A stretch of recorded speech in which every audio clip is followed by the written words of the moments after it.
नमस्ते, प्रणाम, राधे राधे। कैसे हो आप लोग? उम्मीद है अच्छे ही होंगे। तो स्वागत है आपका हमारी एक और नई वीडियो में। आज मैं फिर आप लोगों के लिए लेकर आई हूँ एक और ज्ञानवर्धक कहानी। आप लोग वीडियो को पूरा देखिएगा, बढ़ा कर मत देखिए, नहीं तो कहानी समझ में नहीं आएगी। लेकिन मैं ये बात गारंटी के साथ कह सकती हूँ कि अगर आपने ध्यान से इस कहानी को सुन लिया तो आपके जीवन की बहुत सारी दुविधाएं, बहुत सारे सवाल, बहुत सारी कठिनाइयाँ सब दूर होने वाले हैं। तो आप लोगों से हाथ जोड़कर निवेदन है, आप लोग कहानी को पूरा ज़रूर सुनिएगा और बने रहिए लास्ट तक हमारे इस वीडियो में। और आज मैं आपको एक ऐसी कहानी सुनाने जा रही हूँ जिससे आपको अंदर से बहुत ही अपने आप में एक अच्छा महसूस होगा सुनने के बाद में। और अगर आप लोगों ने ध्यान दिया उस पर और अमल किया मेरी बताई हुई बातों पर, बताई हुई कहानी पर, तो आपका जीवन आज के बाद बदलने वाला है।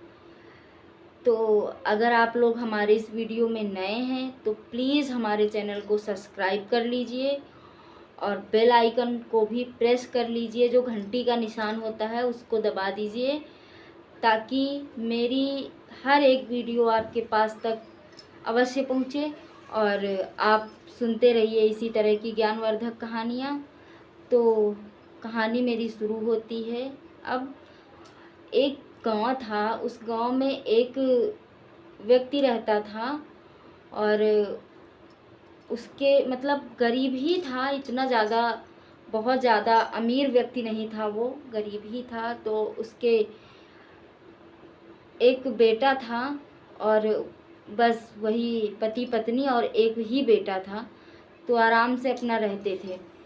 तो बेटा जैसे बड़ा हो गया, जैसे जैसे, और वो बड़ा होने के बाद एकदम निकम्मा निठल्लू, कोई किसी भी काम लायक नहीं, कोई भी काम नहीं करता था वो। तो माता पिता बड़े परेशान रहते कि हमारा बच्चा तो कोई काम ही नहीं करता, मतलब उसको रोज़ सुनाते रहते। देखो, माँ हो, बाप हो, बीबी हो, बच्चे हों, जब आप कुछ नहीं करोगे तो सब कोई कहने वाला होता है, सबको कहने का मौका मिल जाता है। तो अपने जीवन को चलाने के लिए हर एक व्यक्ति को कुछ ना कुछ अवश्य करना चाहिए। कहते हैं कि पानी से नहाओगे तो लिबास बदलोगे, अगर पानी से नहाओगे तो लिबास बदलोगे, अगर पसीने से नहाओगे ना तो इतिहास बदलोगे। तो हर इंसान होता है, कुछ ना कुछ तो करता ही है, लेकिन वो एक ऐसा व्यक्ति था, वो लड़का ऐसा था, कुछ भी नहीं करता था। तो जब माँ बाप गाली देवे तो उसको बुरा बहुत लगे, बहुत दुख हो कि क्या बताएं, हम कुछ करते नहीं और हमारे माँ बाप हमको इतना गाली देते हैं, इस तरह कहते हैं। फिर वो धीरे धीरे बात बढ़ती गई। रिश्तेदारों में किसी के यहाँ अगर जाता तो पूछते, भैया तुम क्या करते हो? तो कहे अभी तो मैं कुछ नहीं करता हूँ। तो बड़ा शर्मिंदगी फील हो उसको, अंदर से बड़ा बुरा लगे, बड़ा दुख हो, क्या बताएं, हम कुछ नहीं करते और हमारी इतनी बेइज्जती हो रही है। तो एक दिन उसने सोचा कि अब हम क्या करें, बहुत परेशान हो गया था, मतलब सीमा से ज़्यादा परेशान हो गया था। वो कहे हम करें तो करें क्या, हम कुछ है ही नहीं, हमारे लिए कोई काम ही नहीं है, कुछ नहीं, हम करें तो करें क्या। तो एक साधु जी आए थे, तो उनसे सब लोग अपने अपने दुख बता रहे थे, गांव वाले। देखो, गांव में ज़रूरी नहीं है, गांव हो शहर हो, पूरी दुनिया की बात कर रहे हैं, हर व्यक्ति सुखी नहीं है, सुखी कोई व्यक्ति नहीं है लगभग। लेकिन अमीर हर व्यक्ति नहीं है, कोई गरीब है, कोई अमीर है, कोई मध्यम है, मतलब ना गरीब ना अमीर। तो इसी तरह सबका जीवन चल रहा है। सब अगर एक ही जैसे हो जाएंगे तो सोचो इस दुनिया का क्या होगा, या तो सुधर ही जाएगी या तो एकदम से बिगड़ जाएगी। तो इसीलिए सब एक जैसे नहीं हैं। तो एक साधु जी आए थे, तो उनको सब गांव वाले, सुखी कम ही होते हैं, अमीर कम होते हैं, गरीब की मात्रा ज़्यादा है। तो लोग पहुँचे और अपनी अपनी दुख, अपनी अपनी कहानी सुनाने लगे। तो वो साधु महात्मा बोले, अब कोई बता रहा है कि हम सबसे बड़े दुखी हैं, कोई बता रहा है हम सबसे बड़े दुखी हैं, कोई बता रहा नहीं सबसे बड़ा दुख हमारा है। तो उसी बीच में ये लड़का पहुंच गया जो कोई काम धंधा नहीं करता था, तो ये भी बताने लगा कि हमारा भी दुख बहुत बड़ा है महाराज, हमारा दुख दूर करने का कोई उपाय बता दो। तो उन्होंने पूछा कि क्या दुख है। तो जब इसने बताया अपनी पूरी बात, तो उन्होंने कहा अभी तुम्हें बहुत बड़ा दुख और सच्चा दुख, असली दुख नहीं हुआ है। जिस दिन तुमको असली दुख हो जाएगा उस दिन हम तुम्हारे दुख का कारण और उपाय दोनों बता देंगे। तो भाई लड़का वहाँ से चला आया, और आने के बाद उसने क्या किया, मतलब सबकी बोली ठोली सुन करके उसको इतनी शर्मिंदगी हुई, उसने क्या किया, थोड़ा सा छोटा सा कोई कारोबार शुरू कर दिया। और शुरू करने के बाद उसने उसी में अपना मन लगाता रहा, धीरे धीरे करके उसका कारोबार बढ़ता गया। तो पहले उससे कोई बात नहीं करता था, जब वो कोई काम नहीं करता था, कोई नहीं बात करता था, सब नात रिश्तेदार, माता पिता दोस्त सब गाली देनी। और जब वो व्यापार करने लगा, कारोबार उसने कोई शुरू कर दिया, तो उसके दोस्त बन गए काफ़ी सारे, और नात रिश्तेदार जो थे सब लोग मानने लगे। माता पिता उसके जो थे, माता पिता भी उसको मानने लगे कि हमारा, बहुत खुश हुए कि हमारा बेटा कर तो रहा है, कुछ तो कर रहा है। उसके बाद में उसने अपने, उसके जो दोस्त थे उन दोस्तों ने कहा कि यार एक चीज़ सोच, तू छोटा सा कारोबार तूने शुरू किया और देखो थोड़ा थोड़ा करके बढ़ने लगा, अब तू इसको और बड़ा कर, बहुत सारे पैसे कमा। देख इतना करने पर तुझसे इतने लोग जुड़े हैं, हम लोग जुड़ गए, तेरे रिश्तेदार जो कभी बात नहीं करते थे वो जुड़ गए हैं, और तेरे माता पिता जो हम हमेशा तुझको गाली देते थे वो तेरे ऊपर गर्व करने लगे हैं। तो सोच अगर तूने और ज़्यादा पैसा कमाया, बहुत पैसा कमाया, तो तेरी क्या वैल्यू होगी। राजा, जो हमारे यहाँ के राजा हैं वो तक तुझे सलाम करेंगे जब बहुत पैसा हो जाएगा, और उनको ज़रूरत पड़ेगी तो तुझसे उधार लेंगे। तो भाई लड़के को ये बात समझ में आ गई। तो उन्होंने काम तो किया, मेहनत की, लेकिन उन्होंने शॉर्टकट सोच लिया, शॉर्टकट अपनाया जल्दी अमीर बनने का। और यही सबसे बड़ी गलती होती है, इंसान की सबसे बड़ी गलती शॉर्टकट है किसी चीज़ में।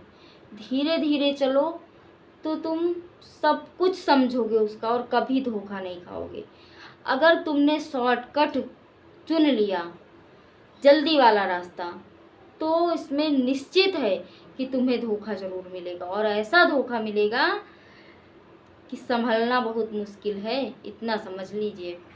तो कभी भी किसी चीज़ में शॉर्टकट ना अपनाएं, सीधा जो मंजिल हो उस मंजिल को दर मंजिल चलते जाएं, कभी ना कभी उस रास्ते पे चलते जाएंगे तो हमारी मंजिल जो है उस तक हम ज़रूर पहुंच जाएंगे।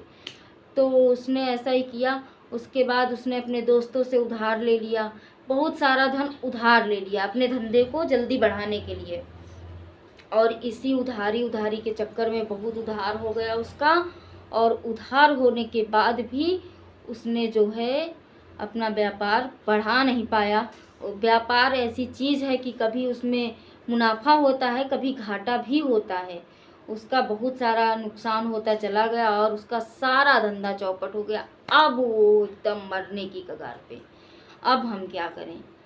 उसके बाद वो बहुत परेशान हो गया, अपने पिताजी के पास गया और बोलने लगा कि पिताजी हमारा बहुत नुकसान हो गया है, हमें थोड़े पैसे दे दीजिए, आपके पास जो प्रॉपर्टी है इसमें से थोड़ा धन हमें दे दीजिए तो हम उससे अपना व्यापार फिर से शुरू करें। तो उनके पिताजी ने कहा कि देखो मूर्ख मत बनो, मेरे पास जो प्रॉपर्टी है, जो धन है, ये हमने अपने बुढ़ापे के लिए अर्जित किया, ये सब हमने अपनी मेहनत से किया है, ये हमारी कमाई पूंजी है, ये हम तुम्हें नहीं देंगे, तुम्हें हम लुटाने के लिए देंगे। ये देखो, जब बनती है तो चाहे माता हो, पिता हो, भाई हो, बहन हो, पत्नी हो, सब साथ होते, बच्चे हों, लेकिन जब अपनी बिगड़ती है ना तो कोई साथ नहीं देता। बने में तो सब साथ ही रहेंगे, बिगड़ने पर कोई साथ नहीं देता है। तो उन्होंने एक फूटी कौड़ी नहीं दी उस धन से अपने बेटे को। चाहते तो थोड़ा बहुत दे सकते थे, लेकिन उनको तो यही था ना कि इतना जब गंवा बैठा है तो क्या ज़रूरी है इससे ये कुछ कमा लेगा। उन्होंने नहीं दिया। उसके बाद वो फिर साधु महात्मा के पास पहुंचा और कहने लगा, महाराज हमको बहुत बड़ा दुख है। तो साधु महाराज कहने लगे कि क्या दुख है, बताओ अपनी बात।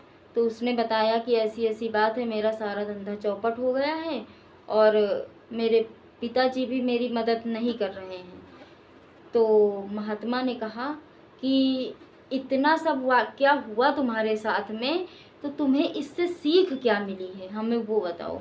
तो उसने बताया कि सीख हमें यही मिली है महात्मा जी कि किसी भी धंधे में जल्दबाजी नहीं करनी चाहिए, शॉर्टकट नहीं अपनाना चाहिए। हमें जैसे जिस चीज़ का जैसे स्टेप टू स्टेप काम हो वैसे ही करना चाहिए, सीढ़ी दर सीढ़ी चढ़नी चाहिए, कभी शॉर्टकट नहीं अपनाना चाहिए। शॉर्टकट अपनाने से ही परेशानियां बढ़ती हैं। अगर मैं जल्दी धन कमाने के चक्कर में ना पड़ता तो मेरा बिजनेस अच्छा चल गया था और मैं धीरे धीरे करके उसी से आज कमा रहा होता और अच्छा व्यक्ति बन गया होता, लेकिन मैंने जल्दी के चक्कर में सब कुछ बर्बाद कर दिया। तो महाराज अब तो मेरा सब कुछ नष्ट हो गया। मेरे पिताजी, मेरी माताजी भी मेरी सहायता करने को तैयार नहीं है और मेरे जो दोस्त थे जिनका मैंने पैसा लिया है वो हमको जान से मारने की धमकी दे रहे हैं और हमसे हमारा धन मांग रहे हैं। तो हम क्या करें महाराज, मेरी मदद करिए, मुझे बहुत दुख है। तो महाराज ने कहा कि बेटा, अभी तुम्हें असली दुख नहीं हुआ है, जब तुम्हें असली दुख होगा तो हम अवश्य तुम्हारी मदद करेंगे। और उनको एक पेड़ के नीचे खोदा, उसके नीचे से एक घड़ा निकला और उस घड़े में हीरा मोती जवाहरात सोना चांदी भरा हुआ था, उसको दे दिया और वो ले करके आया। आने के बाद उसने उसी से फिर से अपना एक छोटा सा कारोबार शुरू किया और वो उसको अब सही नियम से सही ढंग से चला रहा था, स्टेप टू स्टेप काम कर रहा था, सीढ़ी दर सीढ़ी चढ़ रहा था और उसने बहुत तरक्की कर ली उस कारोबार से। उसने अपने दोस्तों को सबका जितना उधार लिया था सब चुका दिया और उसने परख भी लिया कि बुरे वक्त में कोई नहीं होता है साथ, कोई भी नहीं होता है, न माँ न बाप न बहन न भाई न दोस्त, सब जब तक आपके पास पैसा है तब तक आपको सब पूछेंगे, जब आपके पास पैसा नहीं रहेगा कोई नहीं पूछने वाला है। तो उसने सब कुछ दे दिया। फिर एक दिन उसके माता और पिता का एक ही दिन देहांत हो जाता है और वो बहुत परेशान हो जाता है कि आखिर एक ही दिन हमारे माता पिता इस दुनिया को छोड़कर चले गए। और उनको ले जा कर के वो शमशान में उनका अंतिम संस्कार कर देता है। अंतिम संस्कार करने के बाद वो जब घर में वापस आता है तो देखता है जो धन छाती से लगाए बैठे थे उसके माता पिता कि ये हमने किया है, ये अपनी बदौलत किया है और मेरे पास इतनी ही पूंजी है, मैं नहीं दूंगा, ऐसा कह रहे थे, वो धन आज सब जहाँ का तहाँ बिखरा पड़ा हुआ है और आज वो लोग इस पृथ्वी को छोड़ करके चले गए हैं। तो उसको बड़ा दुख हुआ और फिर वो महात्मा के पास पहुंचा और बताया उसने कि आज हमारे पिताजी और माताजी दोनों लोगों का स्वर्गवास हो गया है, दोनों लोग हमें छोड़कर चले गए हैं। जो संपत्ति उन्होंने अपने सीने से लगा कर रखी थी कि ये मैंने कमाई है, ये मैं तुझे नहीं दूंगा, और वो सारी संपत्ति आज पड़ी है। तो महाराज से कहने लगा कि महाराज आज मुझे बहुत दुख है, मैं बहुत परेशान हूँ। तो उन्होंने कहा कि बेटा, अभी तुम्हें असली दुख नहीं है, जो इस दुनिया में आया है उसको एक दिन जाना ही है, उसको कोई नहीं रोक सकता और तुम भी मरोगे, हम भी मरेंगे। वो तो बूढ़े हो चुके थे, जवान मर जाते हैं, बच्चे मर जाते हैं, तो ये एक जीवन का सबसे बड़ा सच है। जो इस पृथ्वी पर जिसने जन्म लिया है उसको मृत्यु को जरूर प्राप्त होना है, एक दिन वो अवश्य ही मरेगा। तो इस चीज़ का ये कोई दुख नहीं है। अभी तुम्हें असली दुख नहीं हुआ है, जिस दिन तुम्हें असली दुख हो जाएगा, सच्चा दुख हो जाएगा, उस दिन हम तुम्हारी मदद अवश्य करेंगे। उसके बाद वो लड़का चला आता है और उसके पास सारी मतलब सब कुछ होता है, सारे ऐशो आराम होते हैं, धन संपत्ति होती है, सब कुछ रहता है उसके पास, लेकिन उसके पास आत्मा में संतोष नहीं रहता, उसको नींद नहीं आती है, उसको मतलब ऐसा लगता है कि तो वो बड़ा व्याकुल रहने लगा, बड़ा बेचैन रहने लगा। उसे लगी कुछ तो दिक्कत है मुझे, मैं समझ क्यों नहीं पा रहा हूँ, क्या परेशानी है। मेरे पास धन है, संपत्ति है, सब कुछ है, फिर भी पता नहीं मुझे अंदर ही अंदर कुछ खाया जा रहा है, जैसे मैं पता नहीं है क्या, कुछ तो है जो मैं समझ नहीं पा रहा हूँ। तो फिर उन्हीं साधु महात्मा के पास गया और हाथ जोड़कर बोलने लगा, प्रभु अब मुझे ये नहीं पता कि मुझे क्या परेशानी है, लेकिन मुझे दुख है। तब महात्मा ने कहा कि हाँ, अब तुम्हें हुआ है असली दुख। असली दुख यही होता है, असली दुख है तुम्हारे पास सब कुछ है, हर एक चीज़ से तुम एकदम प्रफुल्लित हो, कोई दिक्कत नहीं है, सब कुछ भरे खजाने हैं तुम्हारे यहाँ, लेकिन तुम अपने आप को नहीं ढूंढ पा रहे हो। तुम कहाँ खोए हो, कुछ पता है? तुम इधर उधर माया मोह में और दुनिया भर के पैसे में, कपड़े में, खाने में, हर जगह टुकड़ा टुकड़ा करके बट गए हो। अब तुम्हें ये नहीं समझ में आ रहा कि मैं कहाँ हूँ, क्या कर रहा हूँ, क्यों हूँ यहाँ, क्यों आया हूँ, ये पैसे कमाकर मैं क्या करूँगा। तो उसने हाथ जोड़े और कहा, हाँ महाराज, अब मेरी मदद कीजिए, मुझे कुछ नहीं समझ में आ रहा है। तो उन्होंने कहा कि यही सब है तुम्हारे दुख का कारण, तुम्हारा दुख सबसे बड़ा यही है, तुम खुद को नहीं ढूंढ पा रहे हो। तो उसने कहा, क्या मैं सन्यासी हो जाऊं, तब मैं सुखी हो जाऊंगा। तो महाराज ने कहा, नहीं, मैं तुम्हें ये नहीं कहता हूँ कि तुम सन्यासी हो जाओ, सन्यासी होने से भी तुम अपना दुख नहीं दूर कर पाओगे। तुम अपने बीवी को ध्यान दो, बच्चों को ध्यान दो और धन भी कमाओ और सब कुछ करो, लेकिन ऊपर वाले का नाम तुम भूल गए हो। उसका नाम जब तक आप नहीं लोगे, उसका हृदय में स्मरण नहीं करोगे, तब तक आप दुखी ही रहोगे। और जिस दिन आपकी आत्मा का तार उस परमात्मा से जुड़ गया, उस दिन आप सुखी हो जाओगे। तो तभी से उसके दिमाग में आ गया और उसके सारे सवालों का जवाब मिल गया और उसके दुख का निवारण हो गया। दुनिया में सबसे बड़ा और सच्चा दुख है जिसकी आत्मा परमात्मा से मिलन नहीं कर पा रही है, परमात्मा से उसका तार नहीं जुड़ पा रहा है, वही दुखी है। नहीं तो दुख चाहे जितना भी बड़ा हो, अगर परमात्मा से तुम्हारा तार जुड़ा हुआ है तो वो दुख कुछ भी नहीं है, वो स्वयं ही उसको काट देता है।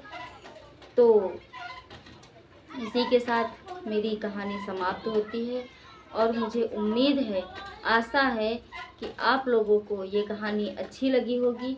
अगर मेरी कहानी अच्छी लगी हो तो प्लीज़ एक लाइक और मेरे चैनल को सब्सक्राइब ज़रूर करिएगा। और मिलते हैं एक और ऐसी ही नई कहानी के साथ। तब तक के लिए राधे राधे।